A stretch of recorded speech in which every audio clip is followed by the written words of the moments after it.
Queridos irmãos e irmãs em Cristo Jesus, ao celebrarmos hoje a solenidade de São Pedro e São Paulo, recordamos as colunas da Igreja.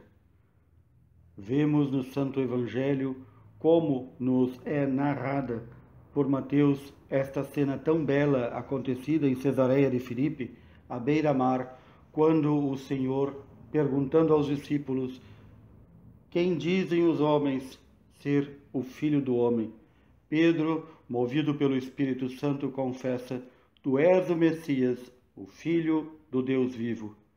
A partir desta confissão, o Senhor vê em Pedro o fundamento da sua igreja e coloca aqui sobre este homem frágil, este homem que o trai, este homem cheio de dificuldades de relacionamento, este homem que muitas vezes teve que confirmar a fé de seus irmãos.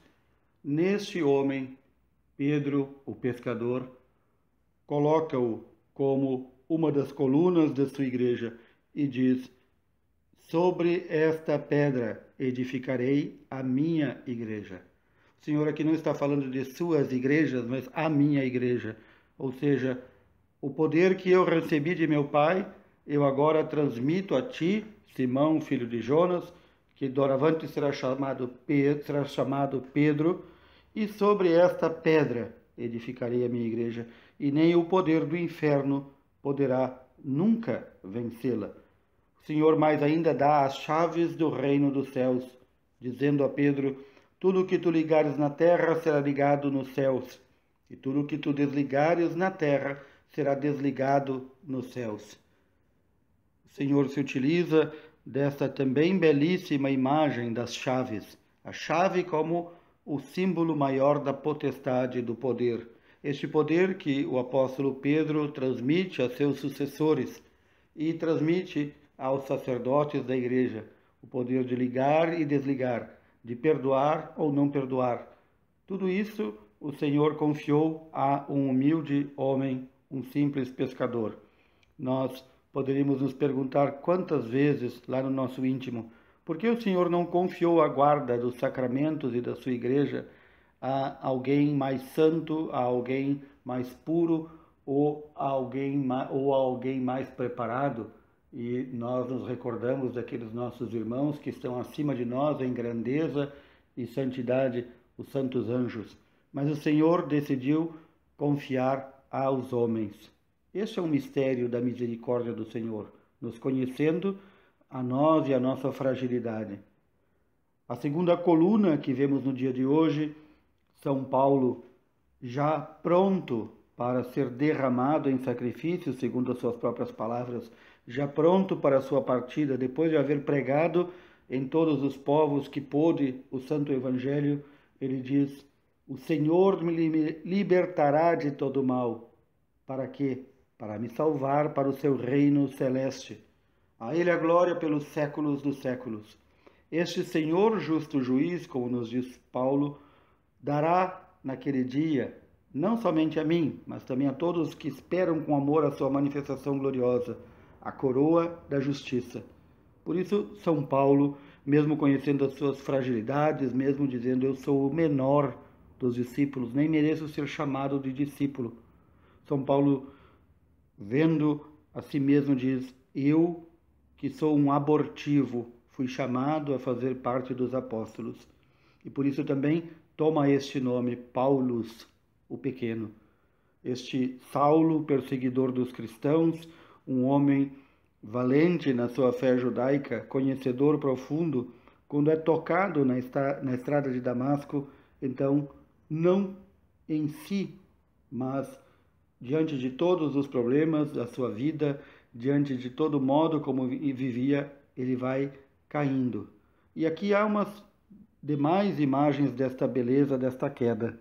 Cai no caminho para Damasco, caem-lhes as escamas dos olhos mais adiante após a sua cegueira. E quantas coisas foram caindo na vida de São Paulo para que ele fosse entendendo: eu que perseguia, eu que tinha ordens de matar, eu que tinha ordens de prender a esses cristãos. A quem eu perseguia na realidade, como me disse o meu Senhor? Eu perseguia a ele, porque quando se persegue a igreja do Senhor, se persegue o próprio Senhor, porque o Senhor e sua igreja são um único corpo. São Paulo, consciente das suas dificuldades e suas fraquezas, vai dizer: eu combati o bom combate, eu completei a corrida, eu guardei a fé. Deus nos ajude que nós também possamos dizer isto ao final da nossa vida, porque sabemos, como São Paulo bem nos ensina, que a vida humana é um combate, mas ainda a vida de um cristão, um verdadeiro combate. Mas nós não tememos como o homem comum, como o homem que não crê em Deus. Nós cremos no Senhor e por isso nós dizemos: comigo engrandecei ao Senhor Deus, exaltemos todos juntos o seu nome. Todas as vezes que o busquei, ele me ouviu, e de todos os temores me livrou, como nos diz o Salmo 33. O anjo do Senhor vem acampar diante daqueles que o temem e o salva, sempre. Assim vemos também nesta leitura, quando São Paulo está preso. Assim vemos também Pedro preso, aprisionado, para dar satisfação aos judeus e aqueles que perseguiam a fé cristã. Pedro, libertado pelo anjo, chega aonde estão os seus irmãos e eles não creem que é Pedro. Creem que talvez seja uma imagem de Pedro, ou estão aqui variando ou vendo alguma coisa, e Pedro diz: sou eu mesmo. O Senhor me libertou através de seu anjo. O Senhor me enviou o seu anjo para me libertar do poder de Herodes e de tudo aquilo que o povo judeu esperava. Quantas vezes nós também precisamos desta libertação, não só daquelas estruturas, lugares, coisas, situações da nossa vida que nos afastam do Senhor, mas quantas vezes precisamos desta libertação que somente o anjo do Senhor é capaz de fazer chegar até nós, porque o anjo do Senhor sempre está diante do Senhor, sempre executa as suas ordens e suas obras. E nós também contamos com a ajuda do nosso anjo da guarda, que está aqui ao nosso lado nesse instante, para juntos louvarmos ao Senhor Deus. Mas não nos esqueçamos, este anjo do Senhor que nos livra de todos os temores, de todos os males, como nos ensina o Salmo, ele acampa, ele faz morada junto àqueles que temem o Senhor, que têm o respeito, a veneração e a adoração devida. Nós nos colocamos, portanto, sob o cuidado de nossos santos anjos, recordando que eles foram fundamentais para o exercício e o apostolado de São Pedro e São Paulo. Nós celebramos neste dia de hoje essa solenidade de São Pedro e São Paulo. Bem sabemos que São Pedro e São Paulo não foram martirizados no mesmo dia. Pedro crucificado, de cabeça para baixo, porque se considerava indigno de ter a mesma morte que o Senhor. Paulo, morto pela espada. Este pregador, Paulo, que também combatente do bom combate. Por isso, prefigurado tantas vezes, colocado nas imagens, nos ícones, com a espada na mão. Não só porque foi seu instrumento com o qual ele sofreu o martírio, mas também porque ele foi o pregador. A palavra de Deus é esta espada afiada que toca, cinge, divide tudo aquilo que não está de acordo com a vontade de Deus. Essas duas colunas da igreja nós celebramos na mesma data, bem como nos ensina Santo Agostinho. Embora tenham dado a vida pelo Senhor em épocas e datas diversas, esses dois constituem, Pedro e Paulo, um único evangelho, o Evangelho de Cristo. E este evangelho, podemos dizer, queridos irmãos e irmãs, é o evangelho que deve ser lido não só na pregação, não só nos milagres que fizeram em nome do Senhor, mas também nas suas vidas. E aqui, quando dizemos suas vidas, queremos dizer também na misericórdia que o Senhor teve com esses dois nossos irmãos.